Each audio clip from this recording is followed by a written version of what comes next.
Bueno, gracias por haber llegado a pesar de la lluvia. Bueno, y vamos a continuar en esta jornada de investigación en los rostros de la violencia, en esta cuarta y última mesa de intercambio de lo visible y lo invisible. Tenemos el agrado de presentar al señor Eduardo Urbano, quien es antropólogo social, investigador docente en problemáticas de identidad orientadas en comunicación, política y educación, director de proyectos y seminarios sobre imaginarios de nación y colonialidad en universidades públicas, en la Facultad de Ciencias Sociales, en nuestra Universidad Nacional de Lomas de Zamora. Es titular de la Cátedra de Antropología Cultural y del Seminario Imaginarios Argentinos e Identidad. También director del proyecto de investigaciones Imaginarios Argentinos y Cambio Cultural. Un aplauso, por favor.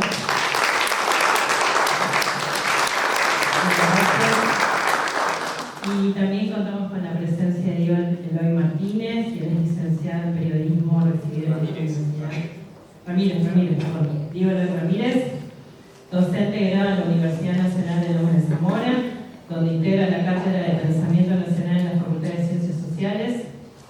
Es autor de El último maldito, libro sobre la vida y obra del historiador y pensador nacional Norberto Galazo, y de diversos artículos periodísticos vinculados a estas temáticas.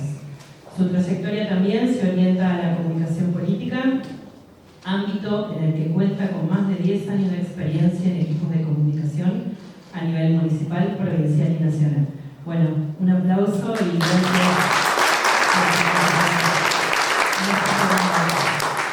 ¿Qué tal? Buenas tardes para todos, muchas gracias. Vamos a compartir con Diego este ratito. Yo tenía una ponencia que formaba parte de alguna de las mesas. Voy a empezar con eso, va a ser muy breve, y luego vamos a la central, que era la presentación del libro de Diego de Conversaciones con Norberto Galazo. Que dicho sea de paso, le voy a...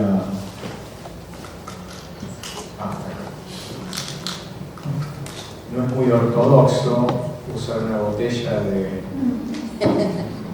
atril, pero ante la falta, lo vamos a tener ahí para que nos acompañe durante este rato. En mi caso, la contribución que yo había pensado para la jornada tenía que ver con alteridades y algoritmos. Es un tema que voy a hablar poco y voy a invitar en realidad al revés, a que dialoguemos y a que intercambiemos, porque me parece que es mucho más importante. Hace 2 años, justamente en el clima de lo que implicaba el año 2023, un poco antes de esta época, en 2 jornadas largas de un congreso estuvimos ya discutiendo este tema. Y apareció el tópico de si el algoritmo le había ganado a la batalla cultural, o si la llamada batalla cultural estaba siendo cooptada por el algoritmo.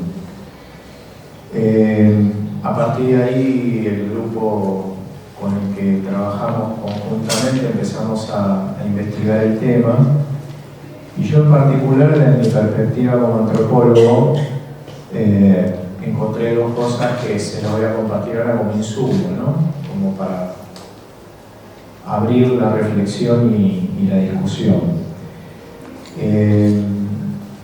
Lo primero que voy a decir es que creo que se trata de un nuevo proyecto civilizatorio con la lógica del capital,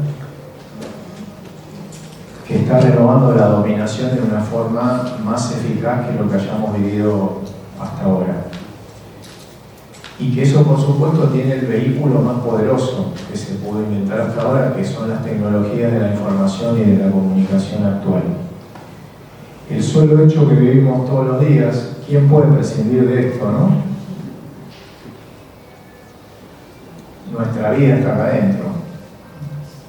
¿Se puede hacer algo sin esto? Vas al médico y te piden un token.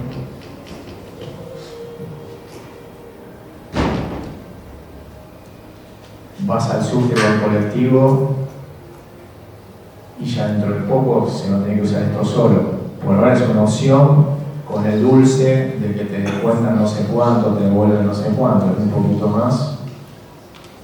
Se terminaron todas las credenciales físicas de cualquier tipo, al punto tal que vivimos el absurdo de que si te descompones y te tienen que atender, ya no está la posibilidad de que alguien revuelva tus cosas y encuentre una credencial y diga, es esta. ¿Cómo haces para, si tenés clave en el teléfono, sintiéndote mal o en plena descompostura, entrar al teléfono para que salga la credencial? Porque además no te atienden. Y si sos de idioma, peor. Si te hace idioma, Es ninguno. Las prepagas no atienden. Yo estoy cansado de ver en filas de espera para la atención médica personas que tratan de entrar o por la conectividad o porque algo les falla no logran mostrar la credencial y no los atienden. No es que dicen, bueno, venga, tomo nota, después lo veo. No los atienden.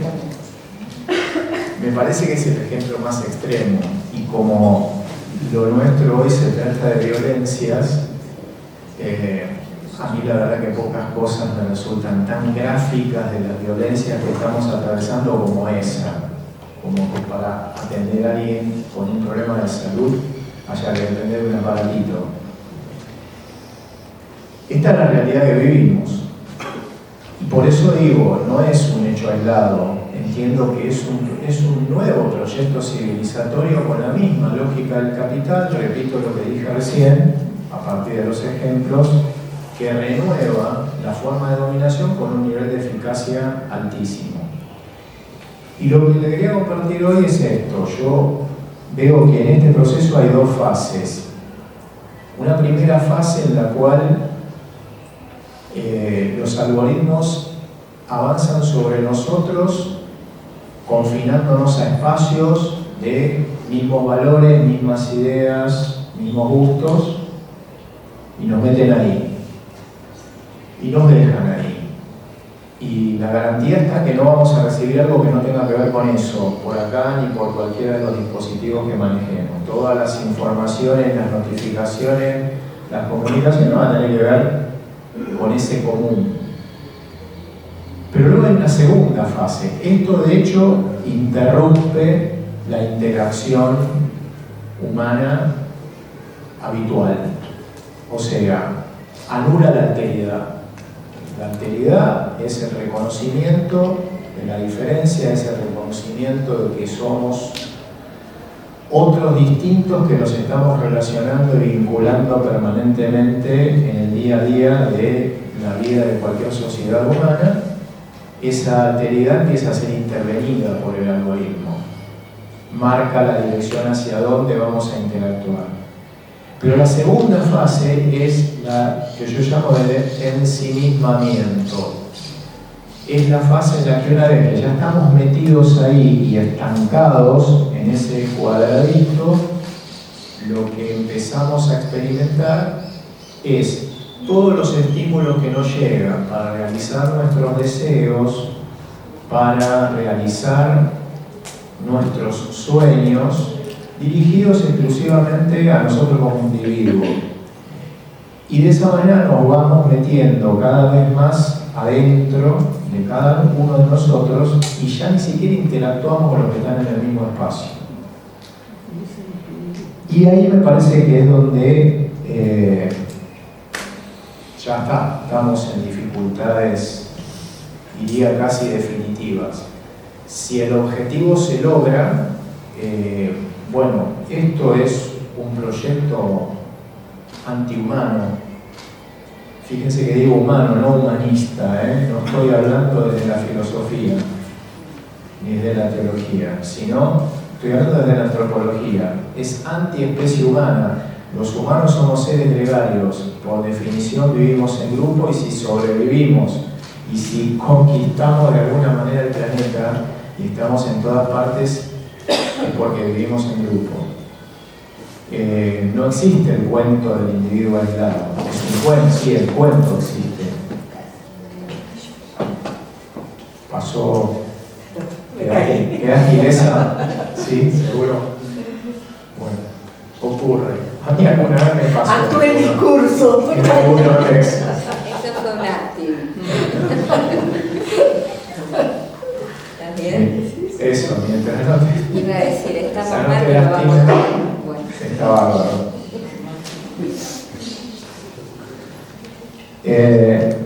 Bueno, esta alteración de la interacción humana se nos presenta como producto de cambios culturales.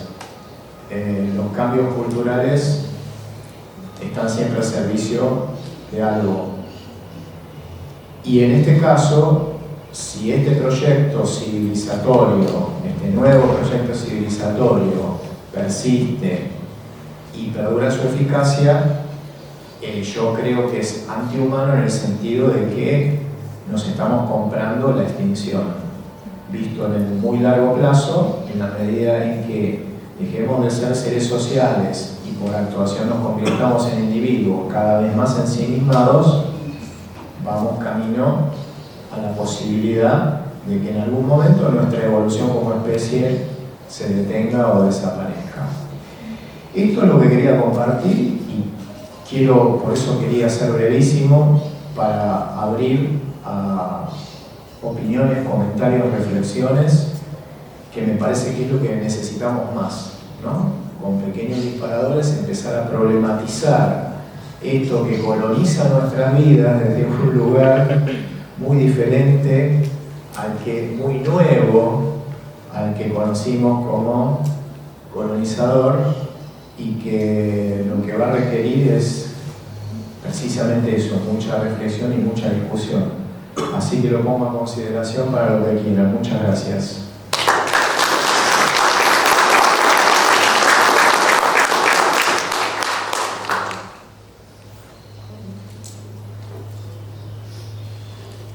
Yo quería hacer una consulta, precisamente. Sí. Me quedó este tema de priorizar y de repente naturalizar el hecho de que un aparato, un sistema en realidad atrás del aparato, sea prioridad antes del ser humano. De repente vivimos en una sociedad en donde el individuo, el que está al lado, deja de ser un alguien y dejamos de empatizar con él. ¿Cómo llegamos a ese proceso, siendo que también en nuestra historia hay una lucha constante por esta idea de sociedad, pero también en común? Hay realmente un poder que nos aliena a todos y nos identificamos con eso. Y yo creo que sí. Y es nuestro gran problema. Siempre hubo seguramente poderes alienantes. Este me parece que es bastante más eficaz que algunos otros anteriores. Y sí, porque este poder aliena de una manera distinta a lo que habíamos conocido hasta ahora, que es apunta a nuestra parte más narcisística. Valga que estamos en una jornada organizada por gente de psicología, Algo de eso. ¿no? Apunta a colonizarnos a través del deseo, y a lo mejor ahí está la eficacia, distinto a lo otro que era la obligación, a los anteriores. Y bueno, logra que nos identifiquemos, sí. Nos terminamos identificando además con estas ganas de decir, sí, ¿por qué no puedo hacer lo que me gusta? ¿Por qué tengo que pensar primero si está bien, si le molesta a alguien, ¿qué me importa? ¿Por qué me tiene que importar tanto lo que pasa con otros? Que cada uno viva el deseo que tenga y haga lo que sea, y ahí ya está. Ahí todo lo que hace a la constitución de una sociedad se empezó a resquebrajar. Muy buena la pregunta, muchas gracias. Sí. Yo quería decirle que me pareció bastante interesante lo que comentó y quería preguntarle de que en un trabajo para la materia de lectura hice una tesis de un tema más o menos similar, en el cual cité a la autora Amanda Montel, no sé si la conocerá, que hablaba de lo que era, o sea, es como ponía la contra de lo que era la era de la información, ya concepto creado en los años 90, con el nacimiento del Internet. Y esta autora crea ese concepto de la era del sentido, que es lo que le faltaría a las generaciones más jóvenes para darle sentido a la información que se crea, que entra hacia nosotros, y la que en cierta forma por la falta del sentido nos termina dominando. Quería comentarle y preguntarle su opinión. ¿Cuál sería su visión de los jóvenes ante esta postura, de la falta de control hacia la información? ¿Y cómo es que la información, por esa falta de control, termina controlando a los jóvenes? Gracias por el aporte. Yo no soy amigo de la idea de focalizar el problema en los jóvenes, porque somos todos los que estamos metidos en esto, digamos, ¿no? Y me parece que, por darnos una respuesta así general, no focalizar en los jóvenes, sino para todos los que integramos la sociedad y no tenemos más remedio que estar atrapados por esto, creo que ahí está justamente las violencias de la manipulación y de las intencionalidades que no se muestran en estos dispositivos. Y la falta de sentido se termina llenando con el sentido que buscan los poderes que manejan esto, que es el de que tengas poder, que te creas suficiente por vos mismo, que te sientas importante a partir de lo que consumas y que te sientas estimulado a crecer, entre comillas, a partir de lo que deseas conseguir, que siempre, por supuesto, son objetos de realización material, que ahí es donde está la lógica del capital. Sea lo que sean, llevan a que hagamos cualquier cosa para poder tener eso. Y cualquier cosa es cualquier cosa. No es solo trabajar de cualquier cosa, es cualquier cosa. Y esa cualquier cosa que está es toda la economía ilegal que forma parte de la economía, que está integrada a la economía. Hace mucho tiempo ya, décadas, que hay economistas que calculan que la economía ilegal es otro tanto de la economía legal. La economía ilegal, ¿de qué estamos hablando? Tráfico de personas, órganos, drogas prohibidas, armas. Entonces, bueno, a veces el espectro es tan amplio que uno prefiere explicarse solamente por lo más cercano, lo conocido, pero me parece que ese es cómo se rellena el sentido del poder que la autora dice que falta para los jóvenes. Yo solo le agrego que nos falta, saco a los jóvenes y digo nos falta. Me parece que estamos todos en lo mismo. Muchas gracias. Al contrario, gracias a vos.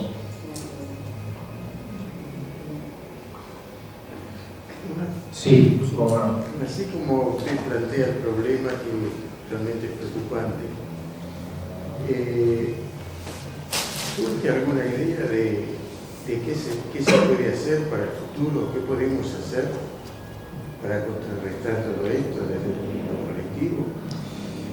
Y hoy, lamentablemente, yo no la conozco. Por eso mi preocupación de que reflexionemos, de que discutamos, creo que es el tema a construir, porque no se le ve, la verdad que no se le ve la pata a la sota, ¿no? Por dónde se puede salir. Pero lo que sí está claro es que algo tenemos que empezar a diseñar, porque si no, esto ya nos arrasó, y si quedamos sobre la arrasada, no tenemos expectativa de otra cosa. Tenemos que empezar pensarlo, ¿no? Y no es fácil, son poderes muy grandes, muy pesados, manejando cosas que ya están impuestas como una necesidad. Cuando algo se impuso como una necesidad es terriblemente difícil de abordar de otra manera. Yo apuesto siempre, como en este tema, en cualquier otro, es como una especie, para mí, de matriz fundamental a la educación o a la formación ciudadana. Y se me ocurre que ahí hay que dar una batalla que se perdió hace un par de décadas. Se vació la formación ciudadana. Es decir, hoy un ciudadano lo es por el nombre, apellido, el lugar donde nació, la edad que tenga para poder votar y chao, ya está.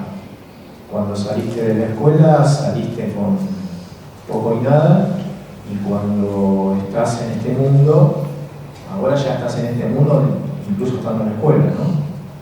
No hay ningún tipo de refuerzo que te haga pensar en estas cosas, por ejemplo, estas cosas básicas que estábamos diciendo. ¿Qué significa vivir en sociedad? O sea, ¿qué es una formación ciudadana? No es solamente la vieja instrucción cívica para entender en qué sistema de vida estás, cómo vivís, que estaría bueno también recuperar, ¿no? A veces hasta para distinguir a quién quejarse cuando tenés un problema. Porque a veces te quejas de algo que le echás la culpa al presidente y es del intendente, y a veces te enojas con el intendente y en realidad lo que no le va a resuelto el presidente. No sabes de qué se trata o en qué nivel de la organización de la vida social estás. Eso estaría bueno recuperar. Estaría bueno que conozcamos la Constitución, porque hablamos mucho de que hay que cambiarla. Yo estoy totalmente de acuerdo de cambiarla, pero partiría de la base de conocer la que tenemos, que no la conocemos mayoritariamente. Revisitar, ¿no? Eso para mí sería recuperar lo que se vació. Pero es una parte, esa sería como la parte cívica. Después está la parte humana, real, que es esta, ¿no? Pensar más en profundidad. ¿Qué significa vivir en sociedad? ¿Por qué los humanos vivimos en sociedad? No es de casualidad esto que empezábamos diciendo. ¿Y qué necesitamos para vivir en sociedad? Y por ahí no creo que esté la única respuesta, pero estaría probablemente empezando a construirse lo más sólido que podamos hacer con respecto a este y a otros problemas. Ahora, con respecto a este puntual, lamentablemente no te tengo nada concreto para decirte. Haremos una próxima jornada. A lo mejor en la próxima, ¿por qué no tener la expectativa? Una salida donde no lo hay, ¿no? Dar una salida colectiva, ¿no? Es como ver un futuro a través de las cartas. Donde Como ver un futuro a través de las cartas. de las cartas. De las cartas. Ah. O sea que es todo tan incierto que quita creatividad, quita interacción y quita una formación que no nos impulse al fracaso a través de la inteligencia artificial o todo aquello que se está llevando. Es mi... Sí, el tema de la inteligencia artificial, fíjense que yo ni lo nombré. Cuando le agregamos a toda esta realidad cotidiana la inteligencia artificial, además se va a ir perfeccionando, y lo que hoy hace que en algunas cosas falle y nos demos cuenta, en un determinado momento va a ser perfecto y nos va a terminar también gobernando la vida. Ya estamos en ese camino. Estamos cerca. Una cosa, disculpa, yo no quería hablar, pero no puedo conmigo mismo. Allá tenemos Dale, allá, preferiblemente que hable. Dijiste que te pagan. Sí. Yo pienso que para encontrar una solución, primero tenemos que aceptar que hay otra interacción diferente, que es a través del celular. Porque antes un chico tenía la diferencia en la zapatilla. Y la diferencia la tiene no tengo el celular. Hoy, antes era la zapatilla, ¿qué zapatilla tenés? Hoy es el celular. Entonces, como todo cambió, yo pienso que nos tenemos que abrir a eso. A que la interacción pasa por otro lado, la socialización pasa por otro lado. No sé qué piensa usted. Sí, me parece. Los celulares en la escuela. Claro, me parece muy bueno el ejemplo para subrayar justamente lo que empezamos señalando. Vos fijate qué cambio en el proyecto de dominación brillante. Con la zapatilla no te garantiza más que aumente el consumo de zapatillas. Con el celular, además de que aumente el consumo de celulares, te garantizás estos controles que estamos diciendo. Ese es el gran cambio. Por eso creo que es civilizatorio, por eso creo que es más allá de... Es la búsqueda de otra civilización, como en su momento, por supuesto, anclada en el capital y dentro del capitalismo financiarizado, todo eso desde ya. Pero es otro formato. Y un formato en el cual hay mucho menos escapatoria que en lo que vivimos hasta ahora en la historia del capitalismo. Yo justamente iba a eso, ¿no? Es decir, nosotros siempre tuvimos relatos de totalitarismos plagados en la literatura fantástica, ¿no? Mundo Feliz, 1984, Soma, Orwell, diferentes formas de control social totalmente totalitarias y perfectas, llevadas a la perfección. Y a través de esos imaginarios, inclusive siempre fueron compañeros militantes, desde un lugar de mostrar una sociedad posible, y también de alguna manera de tener una imaginación de lo posible que íbamos a hacer nosotros mismos. A mí me parece que no hay un ente del mal, me parece que hay una humanidad que construye esto. Más allá de que algunos tengan una perversión particular por determinados beneficios de estos tipos de sistemas. Justamente yo hablaba de lo mismo, que hay una colonización algorítmica, y que es tan importante como cuando creamos el lenguaje o cuando creamos la escritura, las diferentes culturas que crearon la escritura. Yo pienso una cosa, que no se puede desertar, como en un momento pensábamos que se podía desertar de las máquinas, por ejemplo, la revolución industrial, o de ciertos totalitarismos que había, digamos, el nazismo era un lugar donde había que desertar, directamente había que desertar. A mí me parece que hay que asumirlo, hay que asumir que estamos acá, pero hay que asumir que esa herramienta tecnológica que parece que invade todos nosotros y nos comprime, digamos, no nos permite conformar cuerpo colectivo, digamos, hay un imaginario de ese cuerpo colectivo, me parece que va a haber una necesidad humana del encuentro con los cuerpos. Digamos, yo en este momento estoy muy comprimido, muy triste, esto quiere decir muy individual. Y falta ese encuentro, por eso le agradezco cada vez que la veo a Adriana que haga ese encuentro, digamos, esto apachucharnos entre nosotros, ¿para qué? Para multiplicar estos encuentros corporales. Porque me parece que el encuentro corporal de alguna manera va a terminar generando deseos de existencia. Digamos. A mí me parece que la existencia virtual del consumo y del consumirnos en ese goce perverso, me parece que va a una nada que no puede vaciar lo humano, lo auténticamente humano. Y que en ese vacío vamos a un encuentro que yo creo que va a ser regional, que va a ser comunitario, que va a ser formas de organizaciones que van a modificar el Estado, o que por lo menos me lo imagino por ahí, y que va a haber encuentros estéticos, encuentros artísticos, épicos. Y de ahí me acuerdo mucho compañero que ya planteaba esa subversión del orden, es decir, esos compañeros que te decían, Tato Pavlovsky, digamos, el feminismo está acá, respetá ya, no esperes que hagamos la revolución para respetar, digamos. El despatriarcado está acá. Y bueno, y la universidad del saber también está acá, por eso yo hablo, y entonces hay que desterrarlo, ¿me entendés? En términos, digo, tenemos la posibilidad de subvertir los instantes. Me parece que por ahí capaz que hay hilitos, no son grandes respuestas, no creo que nadie tenga una gran respuesta. No, lamentablemente no la tenemos por ahora. Yo diría pasar al...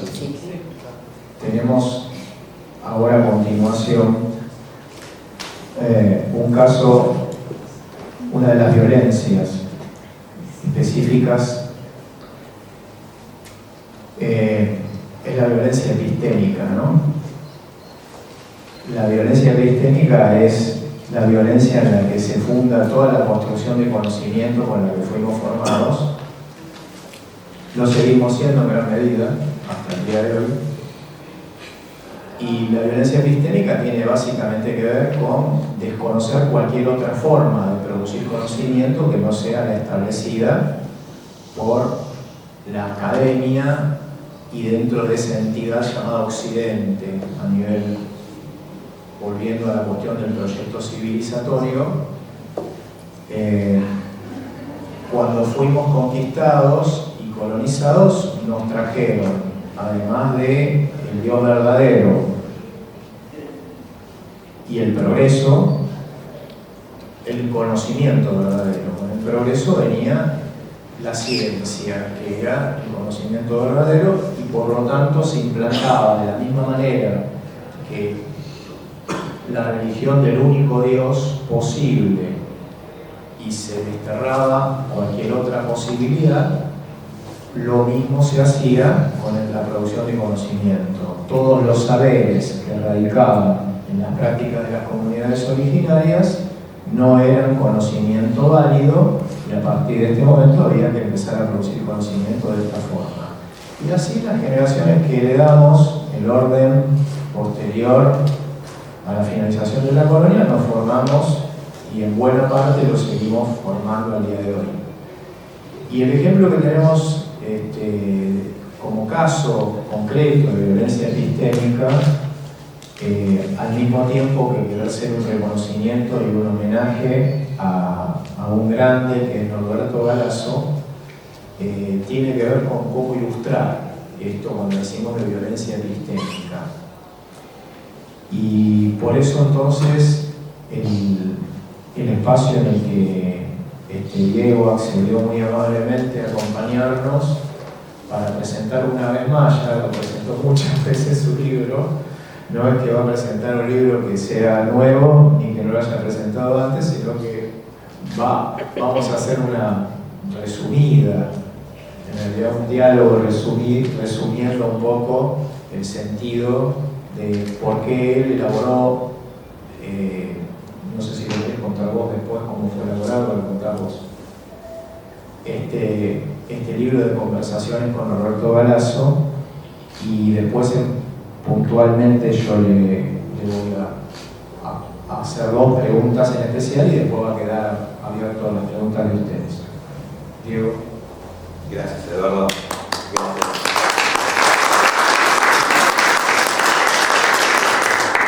Bueno, buenas tardes. Brevemente cuento lo del libro, así pasamos a lo importante, digamos, más allá de la forma.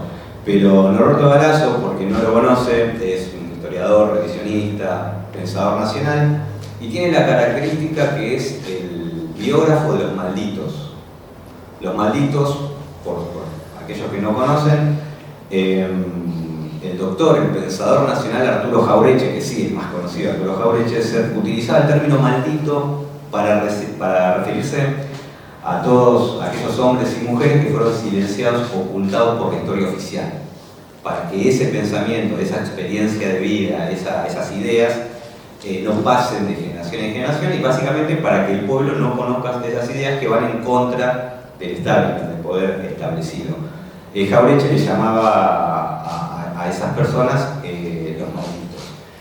Y Norberto Galasso, precisamente, es el biógrafo de los principales malditos. Algunos hay en la tapa del libro, como el mismo Arturo Jauretche, Juan José Hernández Arregui, Manuel Ugarte, John William Cook y tantos otros. Y esto tiene que ver con una forma principal de violencia que tiene que ver con el ocultamiento de ideas que tienen que ver con el avance propio de la identidad nacional.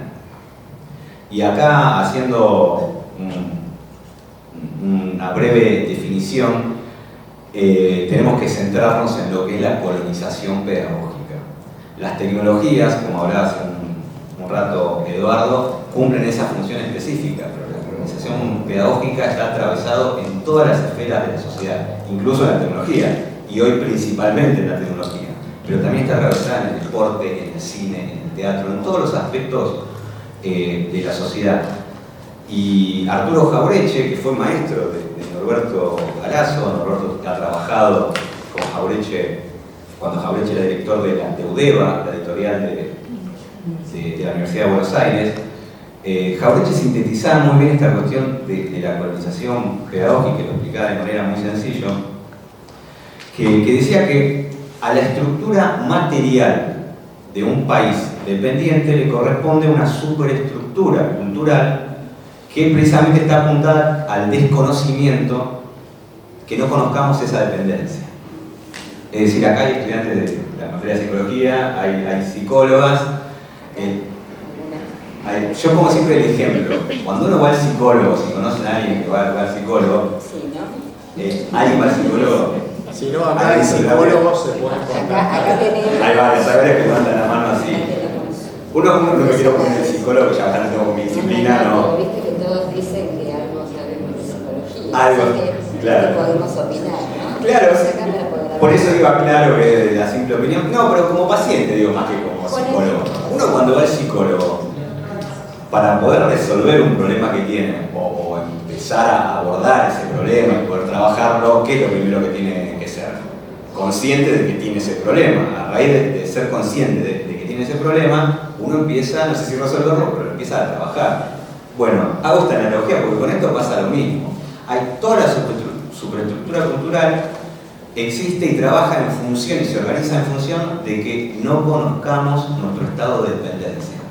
Y no solamente no conozcamos nuestro estado de dependencia, sino los mecanismos que hacen a que estemos en ese estado de dependencia. Y por supuesto, si no conocemos el mecanismo y no conocemos que somos un país dependiente, todo lo que querramos hacer para salir de ahí va a ser en vano, no sirve, porque no partimos de nuestra propia realidad. Y no porque somos tontos o porque algunos más vivos que otros, sino porque, insisto, toda la superestructura cultural está en función de eso. Principalmente en el ámbito académico. O sea, cuando uno más ilustrado está, decía Jauretche, más colonizado está, porque las instituciones educativas de la primaria y principalmente las universidades apuntan en función a eso. O sea, teniendo en cuenta, es una breve síntesis, ¿no? De ahí este libro con Norberto, porque Norberto, de ahí el título también, ¿no? El último maldito. A Norberto yo lo encuadro en esa categoría, si bien él se enoja porque yo no soy tan importante, dice. Y yo juego un poco con el título El último maldito. El primer significado es literal, Norberto es el último de los grandes pensadores nacionales que aún quedan con vida. Galasso se sienta en la misma mesa que Jauretche, Hernández Arrey y Manuel Duarte. Hoy es el único que se sienta en esa mesa. Y el otro significado es una expresión de deseo, digamos, que Norberto sea el último maldito, que no existan más malditos de acá en adelante, que es bastante difícil por cómo funciona todo. Y después, bueno, el formato de conversaciones tiene que ver más que nada con... es un libro más de divulgación y contar un poco las obras principales de Norberto, sus principales ideas. Y me pareció que el formato de conversación, el lector se siente más como que está sentado ahí con Norberto y las cosas llegan de manera más sencilla. Y además, cuando estaba trabajando ya en el libro, y no tenía definido que el formato sea ese, pero tampoco quería que sea una biografía, porque Norberto está vivo, no es una biografía de... Entonces, fijándome en mi biblioteca, agarro un libro de Norberto, que no es tan conocido, incluso dentro de los que estudian historia, no tuvo tanta relevancia, desgraciadamente, que se llama Conversaciones con el Padre Benítez. El Padre Benítez, por quien no lo conoce, es el confesor de Eva Perón. Un cura íntimo amigo de Evita, es el que la acompañó a su viaje a Europa, y además mano derecha política. Es una figura muy, muy importante, también muy silenciada. ¿Acá alguien lo conoce? ¿Alguien lo escuchó nombrar una vez? Nadie. Bien, ahí. En un documental no abordaron. Bueno, de ahí el término maldito. Acá Hernán Benítez, el padre Benítez, es otro maldito. Y yo lo llamo a Norberto. Bueno, y el libro es de conversación, ¿no? Entre Norberto y el padre Hernán Benítez. Yo me acuerdo que lo llamé a Norberto, dije, es por acá. Y digo, Norberto, voy a hacer lo que usted hizo con el padre Benítez, con la diferencia de que yo no soy Norberto Galasso, le digo. Y Norberto se ríe y me dice, no, quédate tranquilo que yo no soy Hernán Benítez.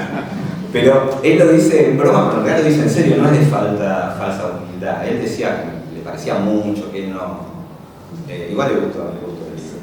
Pero bueno, básicamente ese es el disparador, poder difundir la obra de Norberto y también ciertos aspectos de su vida que me parecen importantes de ejemplo para escaparnos de esta colonización pedagógica. ¿No la quiero hacer más larga? Bueno, yo...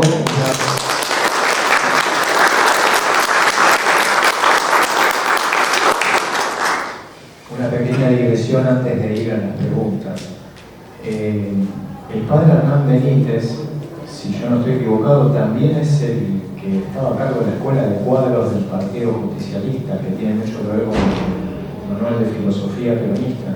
Sí, y... ¿O no? No, eso no lo sé concretamente. Lo que sí, permitime decir una cosa, no, eso puntualmente no lo sé. Lo que sí te puedo decir es que el padre Hernán Benítez era... Busquen, indaguen sobre Benítez, que es una figura extraordinaria.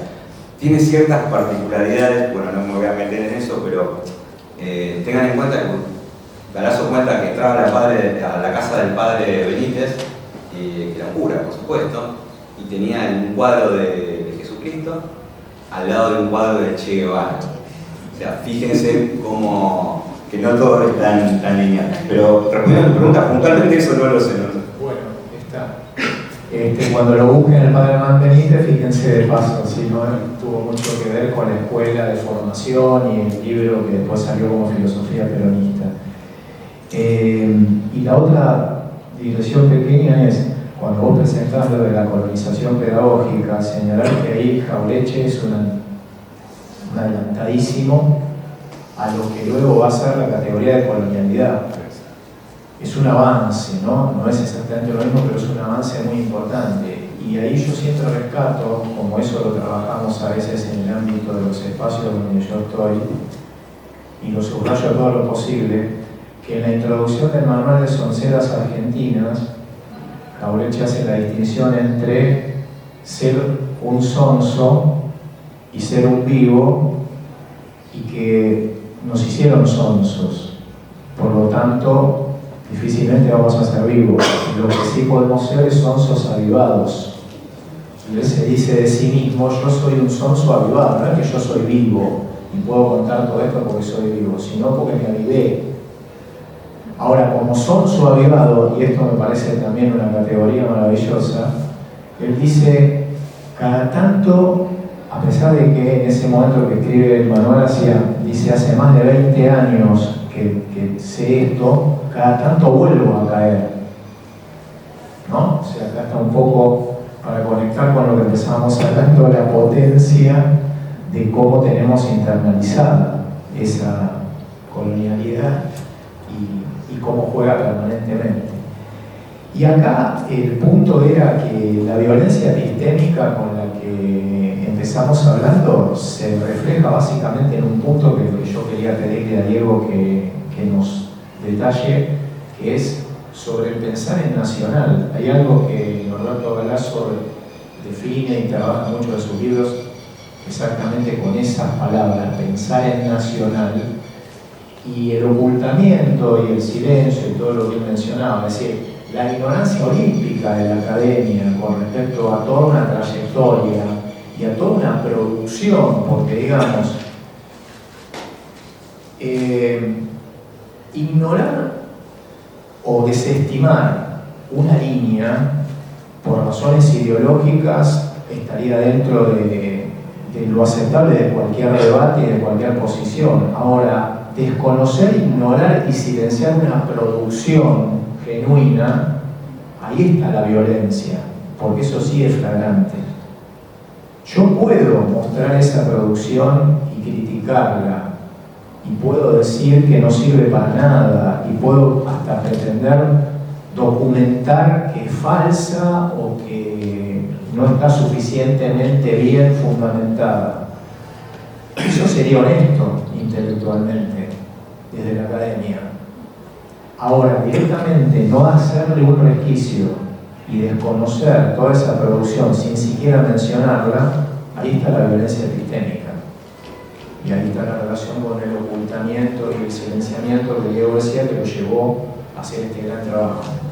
Por eso entonces me parece que sería interesante si nos contás a qué apunta Norberto cuando arranca con eso de pensar en nacional.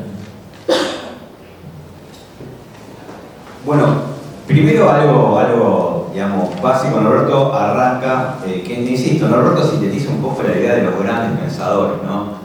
Y lo divulga de manera no tan compleja.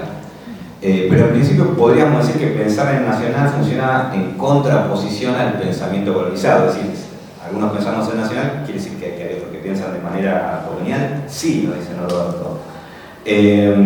Porque, como decía hace un ratito, el pensamiento colonizado nos atraviesa en todas las esferas de la sociedad y el pensamiento nacional actúa en contraposición de eso, que lo combate en todos los aspectos de la sociedad. Pero pensar en nacional es un pensar situado, porque a ver, hace ratito escuchaba que hablaban del pensamiento occidental, ¿no? Nosotros formamos parte de Occidente.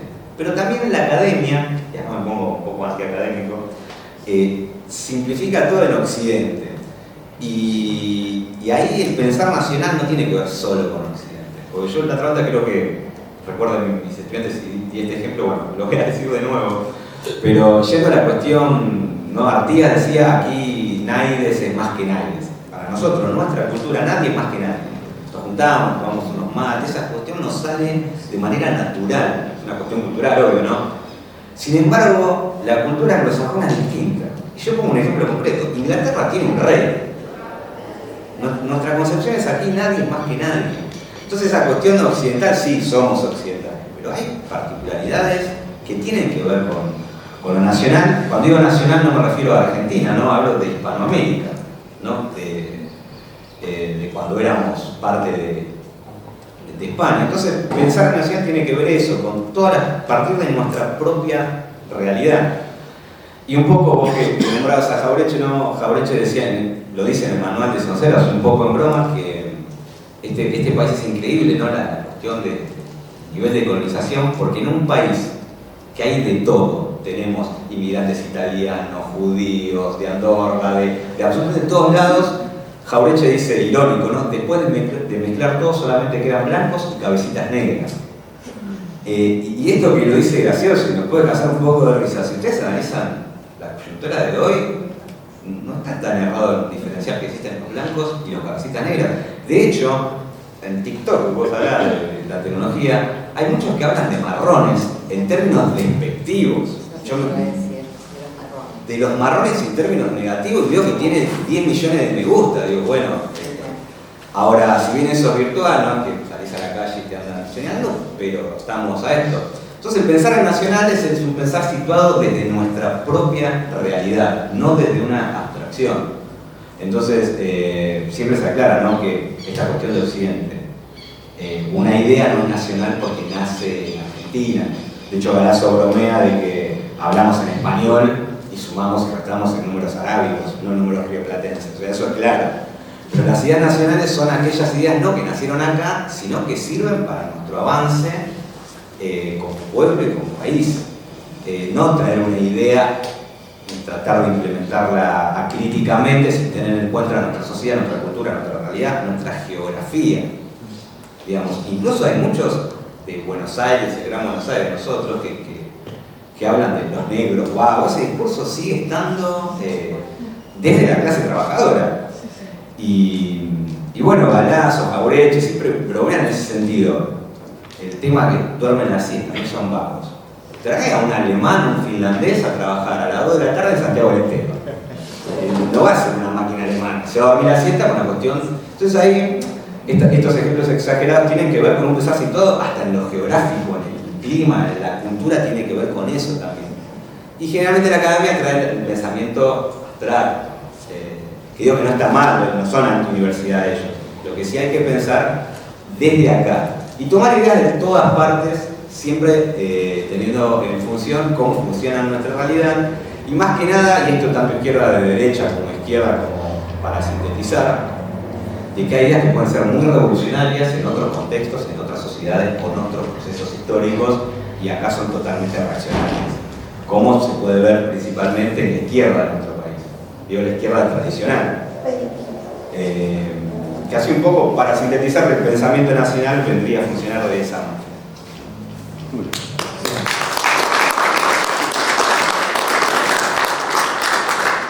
Por mi parte, una más y ya abrimos a a la participación de todos.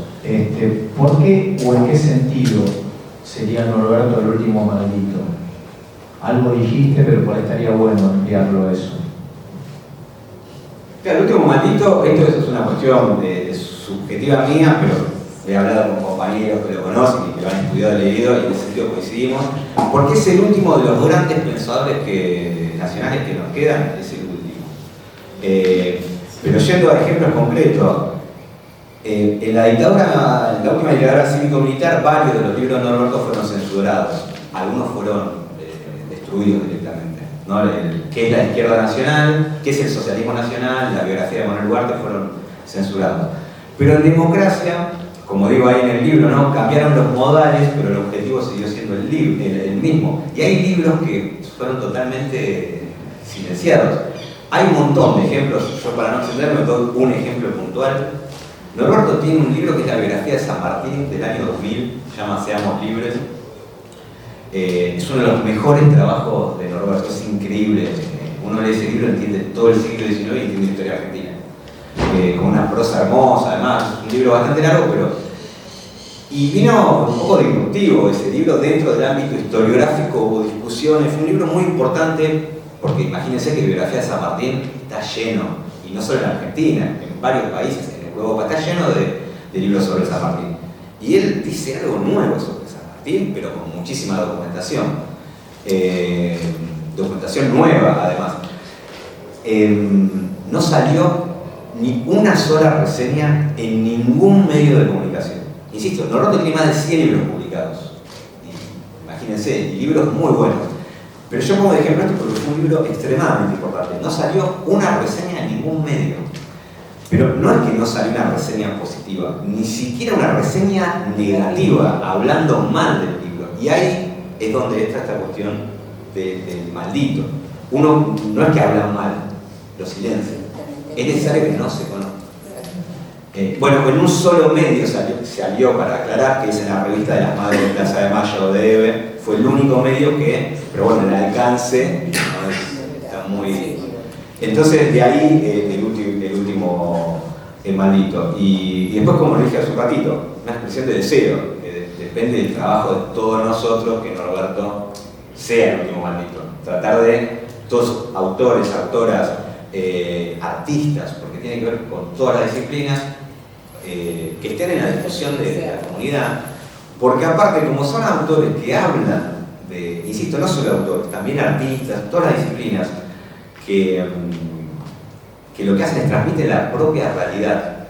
Todas las personas nos vamos a sentir identificados, no es una cuestión de esfuerzo. Precisamente por eso es uno de los motivos que más se oculta. No sé igual si respondí su pregunta. Sí, está muy claro. Por ahí yo diría, para completarlo simplemente, nuevos Scalabrini, nuevos Jauretche, nuevos Galasso, que ya no sean malditos. Es nuestro trabajo, digamos, ¿no? El objetivo de nuestro trabajo hoy. Y aparte, permitime agregar una cosita.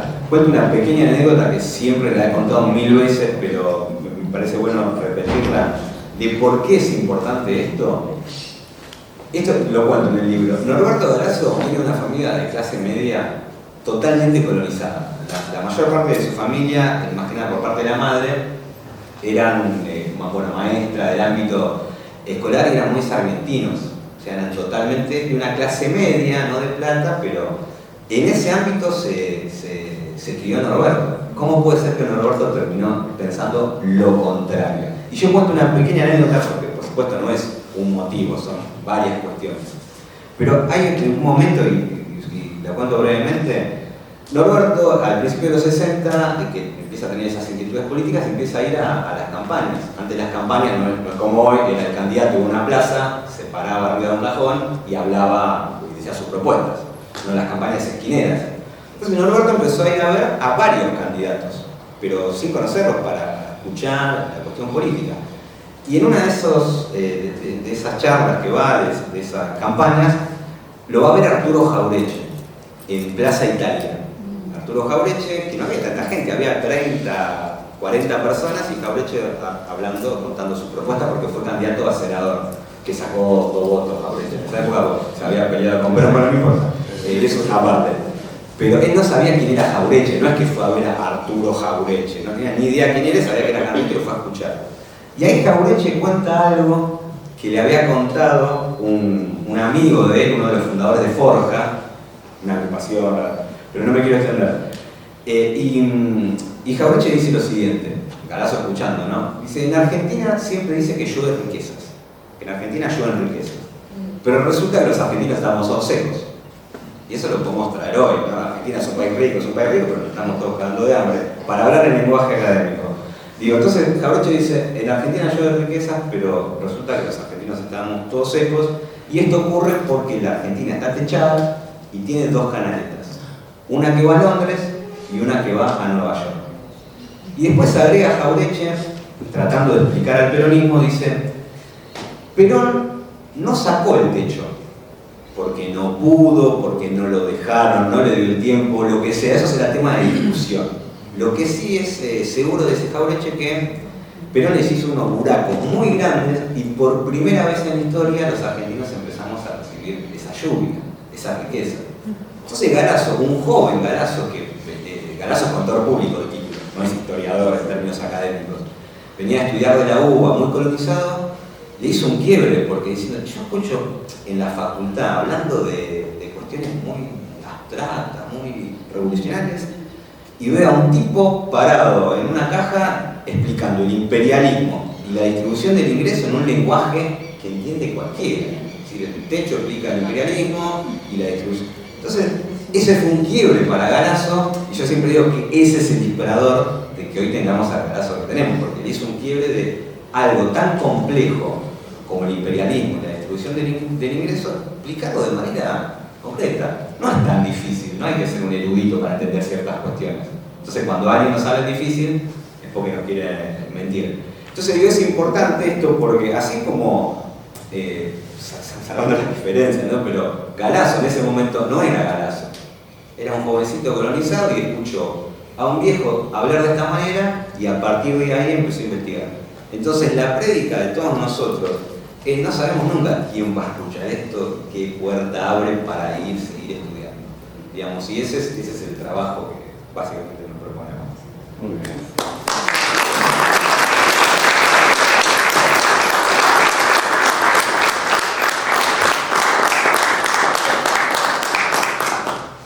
Bueno, ahora sí, preguntas, aportes.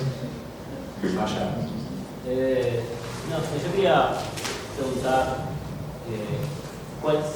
si es que la conocía, claro, cuál sería la opinión de Galasso a lo que es la Argentina de hoy, que aunque lastimosamente una gran mayoría desea que la Argentina sea Estados Unidos y que la Argentina no sea una mejor Argentina de la que fue ayer. Y eso gracias justamente a lo que creo yo entendí era la colonización pedagógica. Me gustaría saber si es que tiene una opinión del contexto actual de la sociedad argentina. Sí, está muy viejito, Norberto. No tiene casi 90 años, pero sí claramente tiene una opinión y no es buena. No es buena.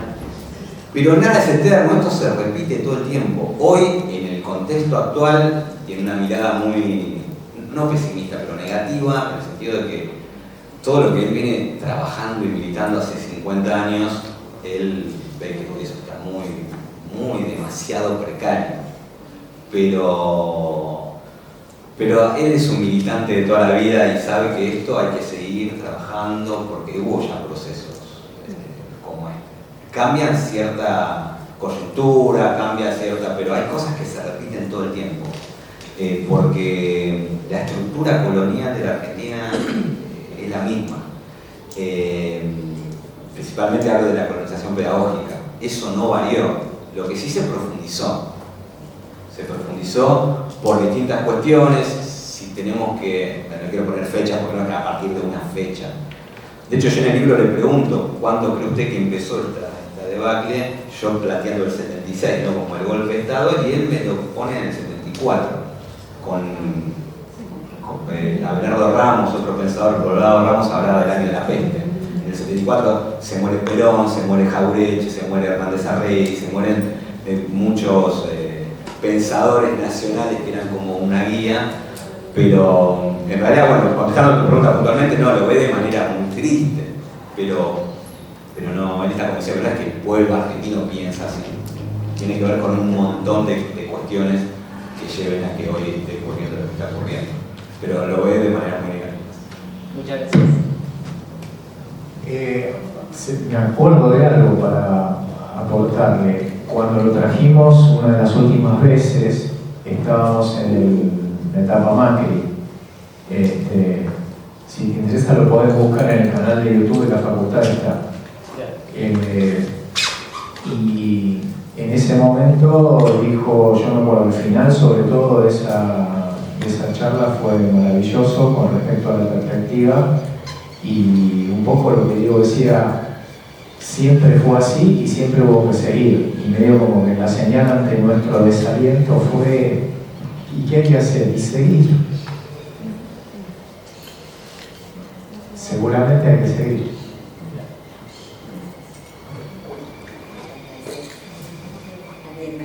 ¿Alguna más pregunta, opinión? Se encuentra en la sala aporte. el decano de la facultad, Gustavo Nava.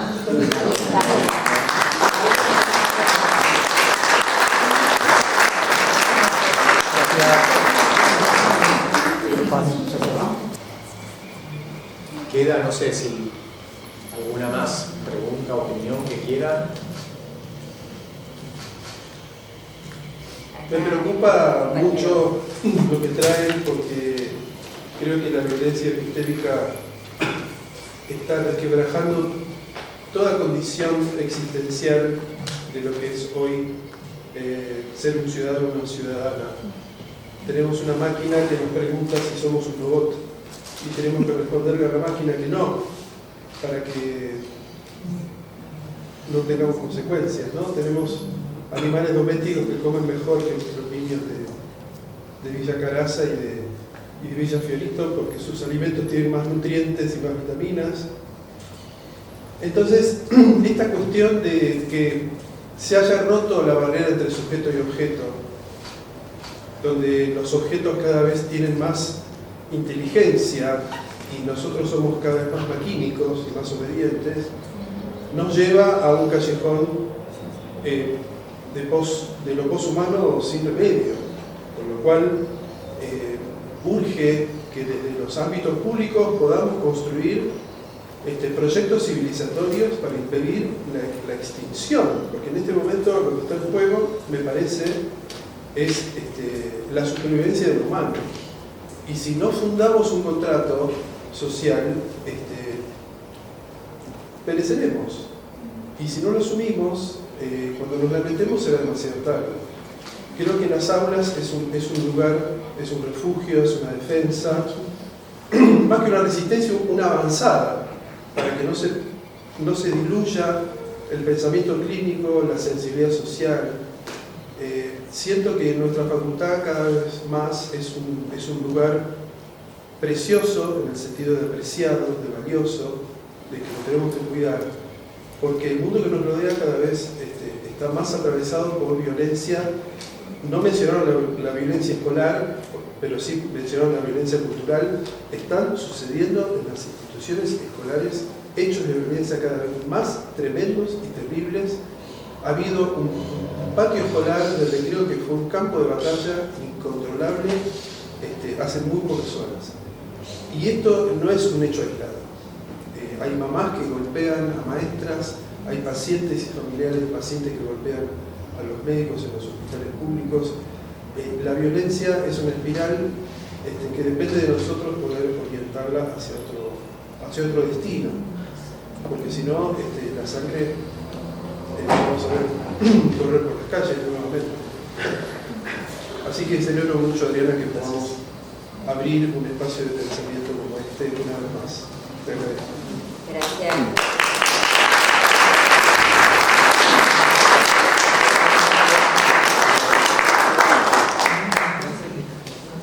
Me gustaría aportar algo también que esta mañana estuvimos hablando, no sé si está acá el estudiante que había hablado conmigo, me parece que no, que también me preguntaba esta situación de cómo hacíamos para volver un poco para atrás, por ahí en la historia, y poder ponernos en eje de vuelta. Y yo le decía, bueno, es cuestión de construir, ¿no? Como dispositivos, como se construyen dentro de la educación de una escuela, como decía recién Oscar, en medio de todas estas revueltas que hay en las escuelas, son terribles, trágicas.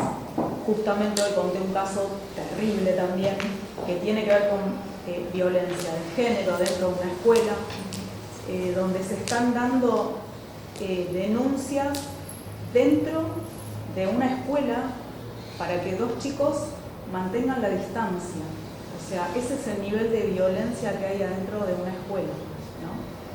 Y todo esto viene reproducido desde arriba, como decía hoy una compañera también, pero bueno, queda en quienes estamos dentro de la educación, me parece también un poco poder visualizar eso y armar algún tipo de dispositivo. Este espacio que nos brinda la universidad, por supuesto que es fantástico poder estar esta tarde acá todos juntos, esta mañana que estamos todos acá, la verdad que es algo hermoso de poder estar hablando con gente que podamos entender y tener esa misma linealidad de pensamiento para poder armar algo entre todos juntos, porque la salida es colectiva, por supuesto, porque siempre lo decimos nosotros. Nuestra cátedra además tiene un pensamiento constructivista, así que es entre todos, no es uno solo, ¿no? Me parece también, esta chica hoy hablábamos en relación a las pantallas. Nosotros estuvimos en un momento con una investigación con Adriana, con Aníbal y otros compañeros, que eran las nuevas modalidades de enseñanza y aprendizaje, y me parece que en relación a los dispositivos de ese momento, a mí por lo menos lo que me hace ruido, yo no estoy para nada de acuerdo con los dispositivos, porque eso corta los lazos sociales totalmente en todos los ámbitos. Y también podríamos, le decía a esta chica, pensar en generar no solo un espacio colectivo, sino también uno con uno mismo, porque uno cuando tiene que sentarse a leer, tiene que leer con un libro, y cuando lee con un libro de verdad, que yo le digo a los estudiantes, y bajás y haces el resumen, y después te haces la síntesis, ¿no? Y haces eso que decía Freire, que era el estudiantando. Ese ejercicio que también Dolina por ahí en un momento tira en una entrevista que le hacen, es importantísimo porque eso nos humaniza. Los dispositivos nos dejan replegados a lo individual, ¿no es cierto? Entonces, como también desde nuestro propio lugar, capturar esa postura de poder volver a humanizarnos, sí, podríamos pensarlo de un lugar, como decían los compañeros, ¿no? Me parece. Gracias.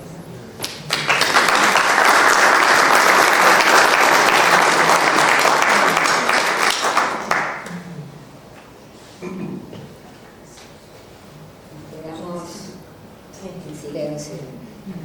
Bien. Qué lindo. Gracias. Qué lindo. Bueno. Tenés un espacio fundamental. Bueno. Lo voy a usar más allá de que somos pocos y nos podríamos escuchar porque me toca dar clase todo el día y hay que cuidar la voz. A mí me tocó ver del aula C la apertura en el aula D mientras estaba dando clase, así que y la concurrencia voy a arrancar con agradecimientos, en principio, por supuesto, a todas las cátedras que participan en la Secretaría de Investigaciones. Ahí veo a Luz que está entre el público y a Jessy también que estuvieron participando, a Adriana y a todo el equipo de Psicología General, a Eduardo, ¿no? Y la cátedra de Antropología, a Juan Manuel y el seminario de Filosofía Política Moderna y el seminario de Pensamiento Nacional. Creo que, bueno, a Oscar, por supuesto, que siempre está involucrado con estas actividades que nos proponen espacios de reflexión, digo, abordar desde diferentes dimensiones la violencia, creo que justamente nos permite profundizar la mirada crítica sobre la misma. Sabemos que hablar de violencia es hablar de algo que se tiene que abordar en términos relacionales, es violencia siempre sobre algo, ¿no? Sobre alguien, sobre algo. Y la violencia también es multiforme. Yo hoy había decidido hacer un cierre más institucional, porque quedé escuchando primero a Diego, ahora a Marisa. Menciono de vez en cuando, así que no voy a profundizar, a un autor que yo leo, que es periodista, varios libros. Lu me habrá escuchado, Jessy también, hablar varias veces de Kapuscinski, ¿no? Y del encuentro con el otro, ¿no? Con esa alteridad diferente. Creo que el espacio público es un espacio de encuentro con otros diferentes. Y el ser humano siempre reacciona a diferentes alternativas, ¿no? Ante diferentes alternativas reacciona eligiendo una, ¿no? La violencia a lo largo de la historia de la humanidad es una de las alternativas que elige el ser humano para encontrarse con ese diferente, con ese otro u otra diferente. Y también pensaba en lo que decía Diego respecto de Galasso, ¿no? De invisibilizarlo. La negación, el aislamiento, el corrimiento, el no querer ver al otro, ¿no? Taparlo también es una forma de violencia, ¿no? Tapar tantas cosas, no decir, tratar de ocultar, son formas de violencia. Y por supuesto, Kapuscinski habla de la comunicación, del encuentro, el diálogo, como, incluso con ese otro o esa otra diferente, como la posibilidad que nos termina humanizando, que nos termina encontrando en esa posición de ser humano que se define como un otro en un mundo de otros, donde él también es una alteridad para los demás, ¿no? Y eso genera empatía, ¿no? Y pone el ejemplo de las grandes rutas comerciales donde uno iba a buscar algún determinado producto, pero también se encontraba con palabras diferentes y la necesidad del encuentro y buscar un lenguaje que fusionara, que sea un gesto, ¿no? Y cómo eso retroalimenta. Y pensaba también, tratando de vincularlo, en Chantal Mouffe, ¿no? Y en torno a lo político, ¿no, profesor? Y Mouffe nos plantea esta idea de construir una democracia agonística, ¿no? Salir, por supuesto, pensar en una sociedad absolutamente reconciliada es una utopía. Sí tenemos que tratar de construir una sociedad donde las diferencias se derivan en un marco normativo, ¿sí? Una serie de acuerdos que son indispensables y distingue, ¿no? Para evitar las violencias, distingue lo que es el antagonismo del agonismo, ¿no? Por eso la democracia agonística. ¿Por qué? Porque la mirada desde el antagonismo nos presenta una alteridad, un otro, una otra, que se diferencia a mí como un enemigo a destruir, ¿sí? Como un enemigo a ser aniquilado, solamente porque está en una posición diferente a la mía. La democracia, desde el agonismo que nos plantea Mouffe, justamente es reconocer al otro o a la otra que piensa diferente como un adversario o una adversaria que me termina complementando, ¿sí? Que es necesario para marcar las diferencias, incluso me lleva a hacer el esfuerzo para posicionar a mi grupo y a mí dentro de un espacio público, que es un espacio siempre atravesado por tensiones, por conflictos. La historia del espacio público mundial es la historia de minorías que ostentan privilegios frente a mayorías que reclaman por legítimos derechos, y eso siempre va a llevar al conflicto. Por eso, digo, como usted plantea, es imposible tener una sociedad absolutamente reconciliada. Y sí nos advierten sobre la necesidad de corrernos de la mirada que deshumanizan, estigmatizan al otro, ¿no? Y por supuesto, con Lu, con Jessy, nosotros venimos de las ciencias de la comunicación. Hoy nos toca una clase de cierre que tiene que ver con el entorno digital y que justamente traza un puente entre esta dimensión que podríamos definir como filosófica y política del otro hacia la dimensión comunicativa. ¿Qué decimos de lo, no? ¿Cómo marcamos esta violencia, este odio, esta furia y cómo está presente en el discurso también? Y una de las marcas más fuertes que tiene, una de las características más fuertes que tiene el entorno digital, que es parte del entorno comunicativo, es el conflicto, el odio, ¿no? La furia hacia ese otro, hacia esa otra, ¿no? Y sabemos que está colonizado el espacio discursivo por los discursos de odio, ¿no? Esos que tratan de deshumanizar, que deslegitiman a la alteridad. Un dato cuantitativo para aportar. Hay un observatorio de violencias en la Universidad de San Martín, en la Universidad Nacional de San Martín, que está dirigido por Ezequiel Ipar.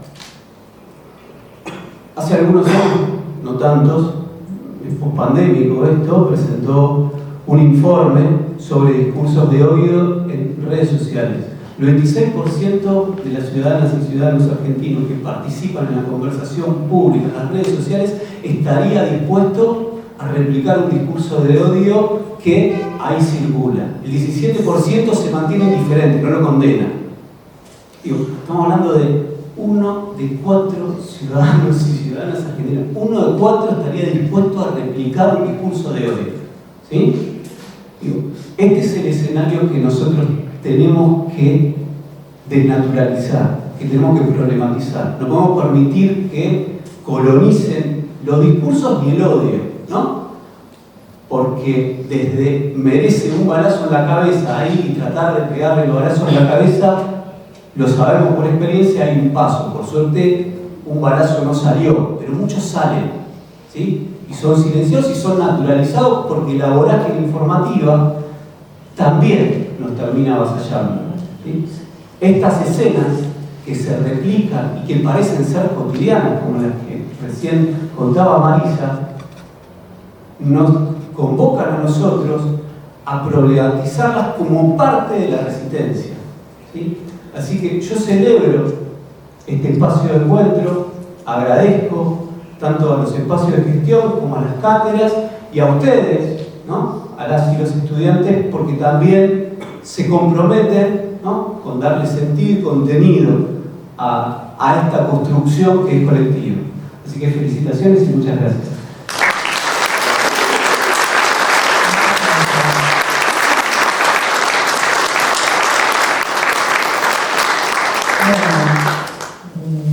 Gracias, Jessy, estás aquí. Luz también. Gracias. Un aplauso. Hemos trabajado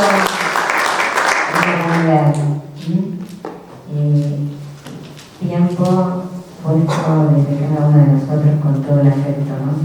que también nos pone acá la disponibilidad de nuestra gran casa de estudio, de tener presente a Gustavo, ¿no? En este cierre, a Eduardo, y le agradezco infinitamente, ¿no? Cada vez que hablamos de estos temas, decimos, bueno, tenemos que juntar, ¿no? Tenemos que juntar y creo que es la forma, ¿no? De poder empezar a escucharnos y de poder dialogar. Mi idea, hoy particularmente, ¿no? Uno de mis tantos deseos se empieza a cumplir. Es este conversatorio, es esta posibilidad de intercambiar, de poder conversar y pensar con el otro, siempre con el otro. Y para ir cerrando, algo que me quedé con ganas de leerles, creo que a modo también muy poquito que quiero decir acá en este cierre, algo que trabajamos en la mesa hoy a la mañana, de la violencia y sus efectos. Los seres humanos se vienen asesinando desde las Romas prehistóricas. La Biblia narra de estos hechos. La rebelión de Caín siguió el odio que produjo advertir que Dios prefería un hijo, Abel. Hasta el día de hoy nos encontramos con hermanos que se odian y se acusan al otro de tener privilegios indebidos. Pero en realidad la culpa no la tiene el hijo favorecido, sino los padres que faltaron a esta ecuanimidad. O sea, la percepción distorsionado del hijo víctima. Jorge Luis Borges dio un giro novedoso a la historia de Abel y Caín en su texto Leyenda, porque brinda un epílogo confortable, ayuda a tranquilizarnos y dice así: Abel y Caín se encontraban después de la muerte de Abel, caminaban por el desierto y se reconocieron desde lejos, porque los dos eran muy altos. Los hermanos se sentaron en la tierra, hicieron un fuego y caminaron. Pudieron comer juntos. Guardaban silencio a la manera de la gente cansada cuando declina el día. En el cielo asomaba alguna estrella que aún no había recibido su nombre. A la luz de las llamas, Caín advirtió en la frente de Abel la marca de la piedra. Dejó caer el pan que estaba por llevarse a la boca y pidió que fuera perdonado por su crimen. Abel contestó: ¿tú me has matado o yo te he matado? Ya no recuerdo. Aquí estamos juntos como antes. ¿Hubo perdón? Parece que sí. Muchas gracias.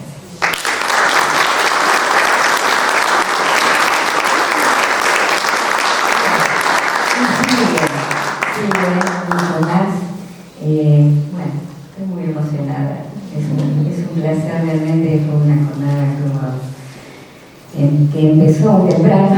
Estamos acá desde las 8:30 de la mañana con público renovado, donde hubo una audiencia espectacular porque realmente se inscribieron cantidad de alumnos y de gente que viene también de otro programa, que acá están, programa muy de presente, ¿no?